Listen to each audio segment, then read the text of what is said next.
আবার একটা নতুন রেসিপি নিয়ে চলে এসে দেখো তো এগুলো কি দেখে চিনতে পারছো? সবার ফেভারিট খাবার কিন্তু এটা সকালবেলায় আমরা খুব ভালো করে খাই।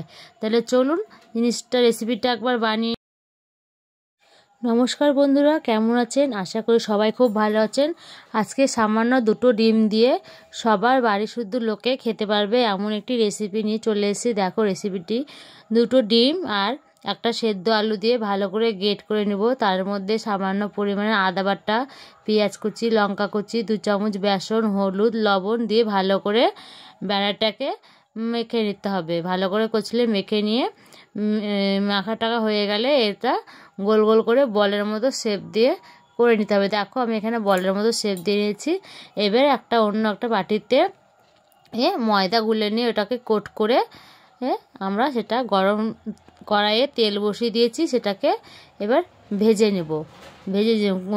একটা ময়দা গোলায় কোট করে নিলে বড়াগুলো ভাজবে না, তার মধ্যে ভেজে তুলে নেব। সেই কড়াইয়ে তেল দিয়ে জিরে ফোড়ন, তেজপাতা, শুকনো লঙ্কা, গোটা গরম মশলা দিয়ে পেঁয়াজ বাটাটা দিয়ে দিব। তার মধ্যে দিয়ে দেবো আদা রসুন বাটা, টমেটো পেস্ট করা, হলুদ, লবণ, লঙ্কা গুঁড়ো দিয়ে ভালো করে মশলাটাকে কষিয়ে নেব। যতক্ষণ না মশলা থেকে তেল ছেড়ে আসছে ততক্ষণ আমি মশলাটাকে ভালো করে কষিয়ে নেব।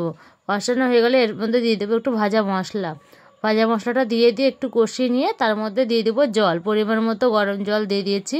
রান্নায় গরম জল ব্যবহার করলে স্বাদটা দারুণ হয়, তার জন্য।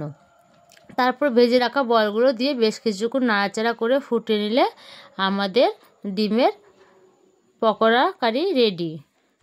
এরকম একটি রেসিপি থাকলে ভাতের সাথে মাছ মাংস কিছুই লাগবে না। সামান্য দুটো উপকরণ দিয়ে এত সুন্দর রেসিপিটি কেমন লাগলো অবশ্যই জানাবেন।